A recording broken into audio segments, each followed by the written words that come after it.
leading him to him, because wisdom is from God. God is wisdom. Augustine's one of his favorite verses in Scripture. Christ is the wisdom of God. There are some who seduce through philosophy under a great alluring and honorable name, using it to color and adorn their own errors. And almost all who did this in Cicero's own time and earlier, are censored and pointed out in his book. In it there is also manifest that most salutary admonition of thy Spirit, Spirit with a capital S, thy Spirit, spoken by thy good and pious servant.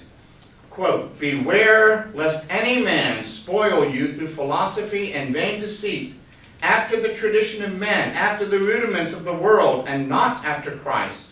For in him all the fullness of the Godhead dwells bodily. That's St. Paul, his letter to the Colossians. Let's read that again. Beware lest any man spoil you through philosophy and vain deceit, after the tradition of men, after the rudiments of the world, and not after Christ. For in him all the fullness of the Godhead dwells bodily. Since at that time, as thou knowest, O light of my heart, the words of the apostle were unknown to me, I was delighted with Cicero's exhortation, at least enough so that I was stimulated by it and enkindled and inflamed to love, to seek, to obtain, to hold, and to embrace, not in this or that sect, but wisdom itself, wherever it might be. Wisdom itself. That's what Augustine falls in love with, and that's what he desires to seek. He didn't know St. Paul. He wasn't familiar with St. Paul's writings. He should have been, because he was raised in a home of a Catholic mother, but he abandoned that. So he wasn't familiar with St. Paul. So God gave him Cicero, a pagan philosopher, who inflamed in him a love for wisdom, a love and a desire for wisdom. This is marvelous. Think about this. This is marvelous. You know, again, we see God's grace moving in the world. Not even necessarily through Christian sources, or obviously Christian sources. Let me see where we're at. Only this checked my ardor, that the name of Christ was not in it. For this name, by thy mercy, O Lord, this name of my Savior thy Son, my tender heart had piously drunk in and deeply treasured, even with my mother's milk.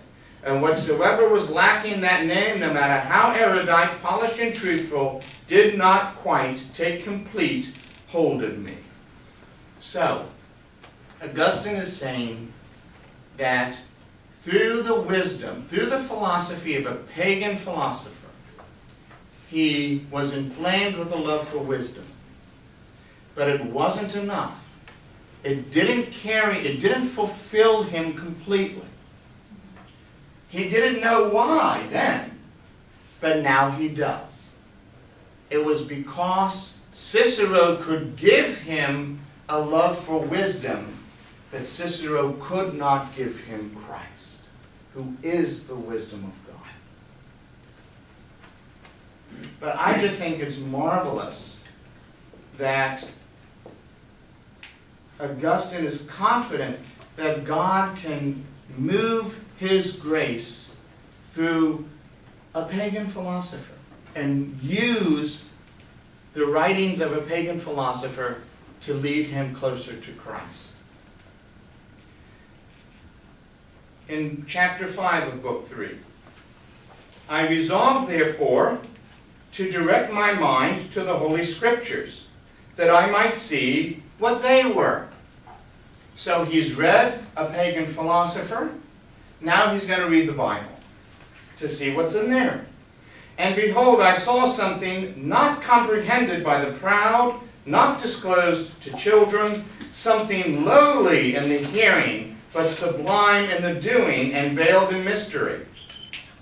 So he's impressed with the Scriptures to a certain extent, yet I was not of the number of those who could enter into it or bend my neck to follow its steps.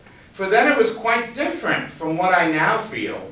When I then turned to the Scriptures, they appeared to me to be quite unworthy to be compared with the dignity of Marcus Tullius Cicero.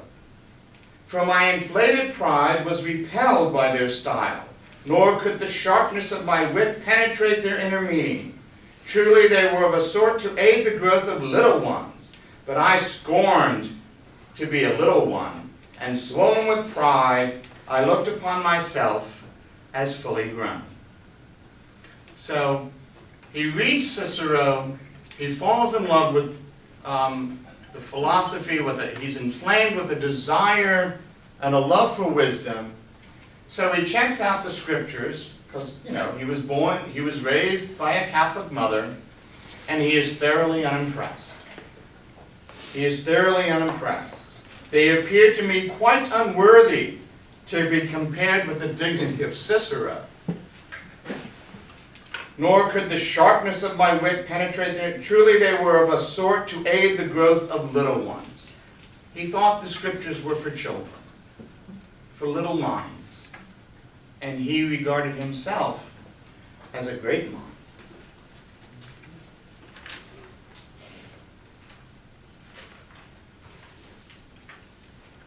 How much time do I have?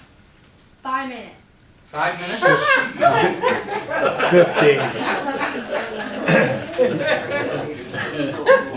You're just begging there for this to be over. He's just going from hour 9:30 to 10. Oh, okay. Get to the good part. Get to where he comes to Jesus. We're going to get to that. This is going to take a while, people. I'm sorry. This is just too good to handle in 1 hour. I mean, you just can't. I mean, this is really good stuff, And I want to give it justice. Okay. You got another 15 minutes. Okay. So after this, let's see. He joins the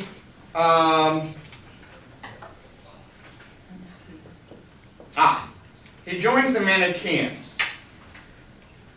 Let me see if I can. That's too long. I can't read all of that.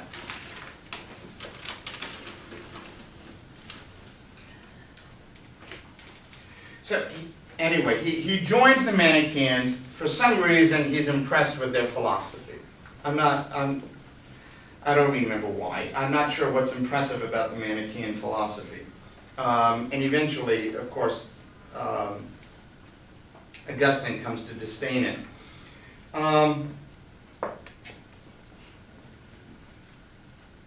So in Book 3, Chapter 11, and now thou didst stretch forth thy hand from above, and didst draw up my soul out of that profound darkness of Manichaeism, because of my mother, thy faithful one, wept to thee on my behalf, more than mothers are accustomed to weep for the bodily deaths of their children.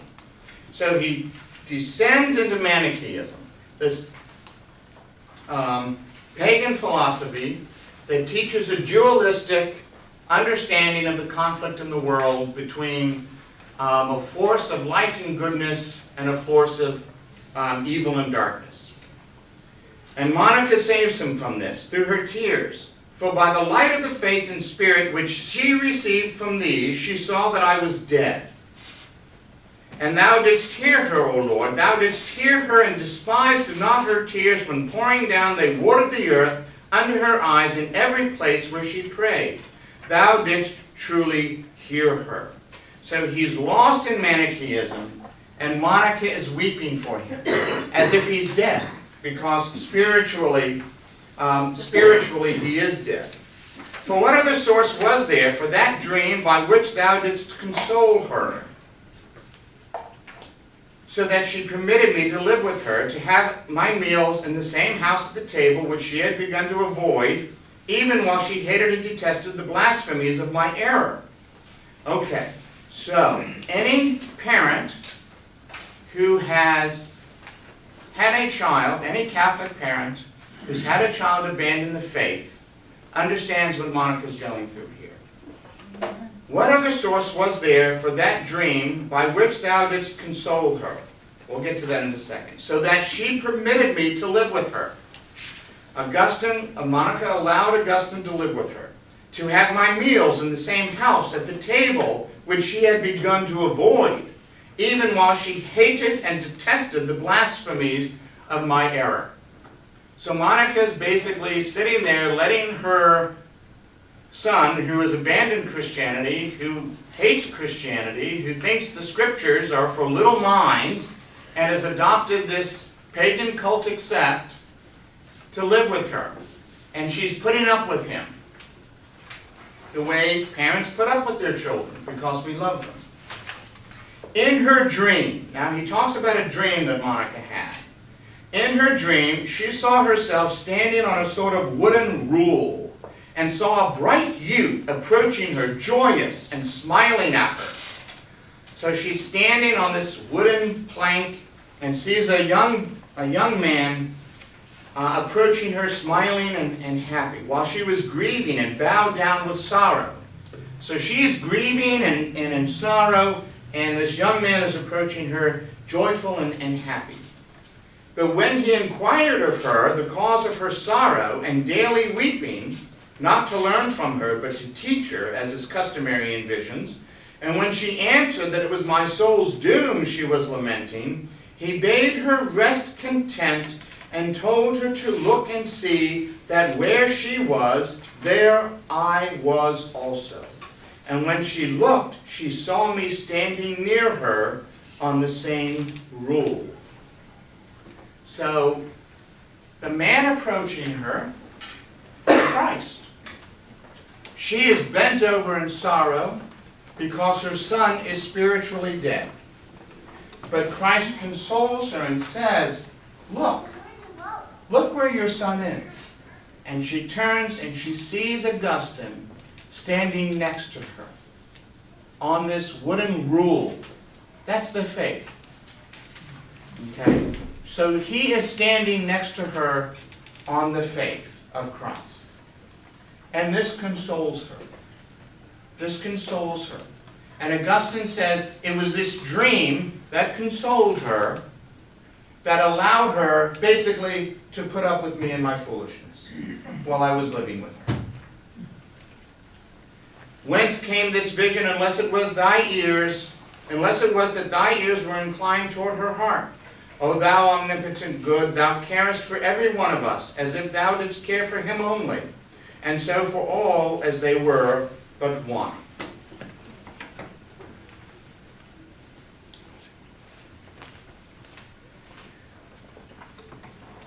Monica tells Augustine her dream. He's not buying it. He misinterprets her dream, and she's mad. He says, you know, you're fooling yourself if I'm ever going to be a Christian. Okay? And what was the reason for this also? That when she told me of this vision, and I tried to put this construction on it. So this is Augustine's interpretation of Monica's dream.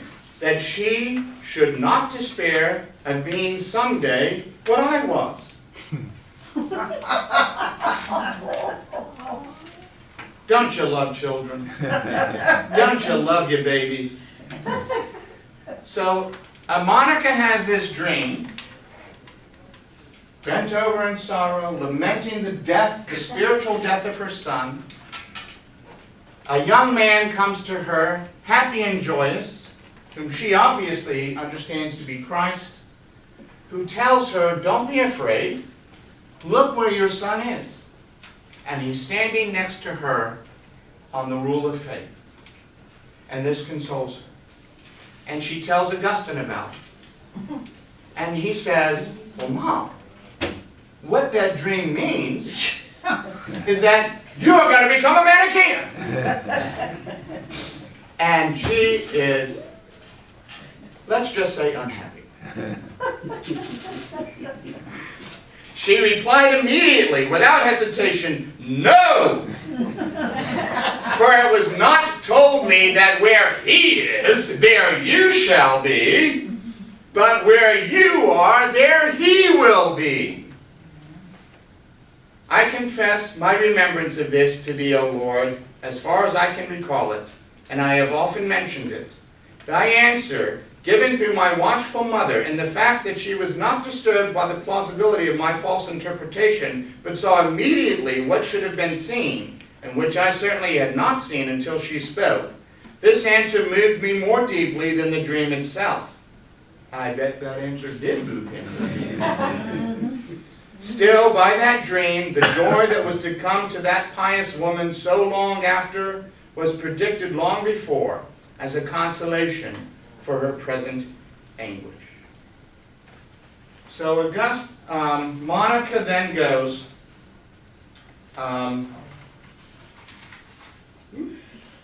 to a bishop. Oh, I miswrote where it is. Let's see. Here we go. Meanwhile, thou gavest her yet another answer, as I remember, for I pass over many things, hastening on to those, yada yada, and many things, yada yada. But thou gavest her then another answer. Sometimes it takes a long while to make this point. But thou gavest her then another answer by a priest of thine, a certain bishop, reared in thy church and well versed on thy books. When that woman, my mother, had begged him to agree to have some discussion with me, to refute my errors, to help me to unlearn evil and to learn the good, for it was his habit to do this when he found people ready to receive it, he refused. And very prudently, as I afterward realized. So Monica goes to a bishop with a reputation for talking with people about their concerns and their questions about the faith. But listen, let's see. For it was his habit to do this when he found people ready to receive it. See, this is a wise bishop. He talks with people and he guides them on when they are ready to receive it. But he refused Monica's request that he speak with Augustine. And Augustine realizes afterward, very prudent, because the bishop knew that Augustine was not ready. He was not ready to receive it. And anything that the bishop would say would likely have turned him farther away. For he answered that I was still unteachable, being inflated with the novelty of that heresy, Manichaeism, and that I had already perplexed divers inexperienced persons with vexatious questions, as she herself had told him. So, fine. So Augustine's going around questioning, other Catholics who aren't as wise and learned as the bishop, or, frankly, as Augustine. Augustine is an incredibly intelligent man. You don't, and he is schooled in rhetoric. And he's going around, asking questions of Christians about the Catholic faith. Probably because he knows he can beat them in any argument. Which is only, for the purpose of, strengthening his own heresy, strengthening his own heresy. So the bishop knows, because of what Monica has told him about Augustine, he is not ready. But let him alone for a time, the bishop told her. Only pray God for him. He will, of his own accord, by reading, come to discover what an error it is and how great its impiety is. Now he's talking about Manichaeism here. Through his own reading, the bishop is confident that through his own reading, Augustine will discover that Manichaeism is bunk. That it is an error and impious. He went on to tell her at the same time how he himself as a boy had been given over to the Manichaeans by his misguided mother, and not only had read, but had even copied out almost all their books. Yet he had come to see, without external argument or proof from anyone else, how much that sect was to be shunned, and had shunned it. When he had said this, she was not satisfied, but repeated more earnestly her entreaties, and shed copious tears. You can almost picture this encounter in your mind, can't you? I mean, they're sitting there, they're talking. Monica wants him to talk. Monica wants the bishop to talk with Augustine. The bishop says, no, he's not ready yet. Pray for him. I was where he was when I was a younger man, and I realized through my own reading and through my own discernment that Manichaeism is bunk. Augustine will also. Monica's not satisfied with this response, and she continues to beg him.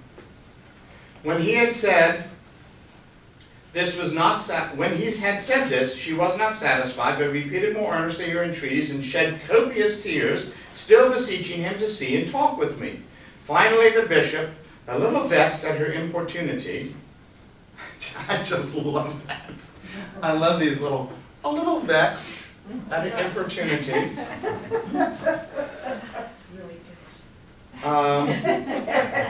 What? Finally, the bishop, a little vexed at her importunity, exclaimed, "Go your way." Which is a polite way of saying, okay, we're done, this conversation's over. Go your way, as you live. It cannot be that the son of these, it cannot be that the son of these tears should perish. Amen. As she often told me afterwards, she accepted this answer as though it were a voice from heaven. That's, yeah, you can see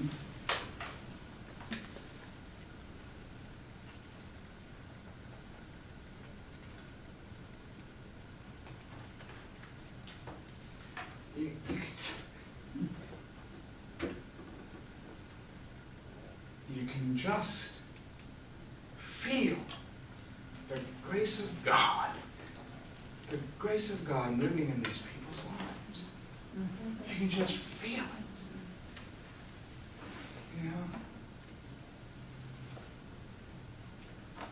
know? Anyway, I'm sorry. Okay, so we're done. Let's pray, and then I'll take questions, or comments, or corrections, or consternations. No, save those for Jane. So next month, I guess, we'll continue with confessions. And I'm sorry this is taking long, but you guys have nothing else to do, right?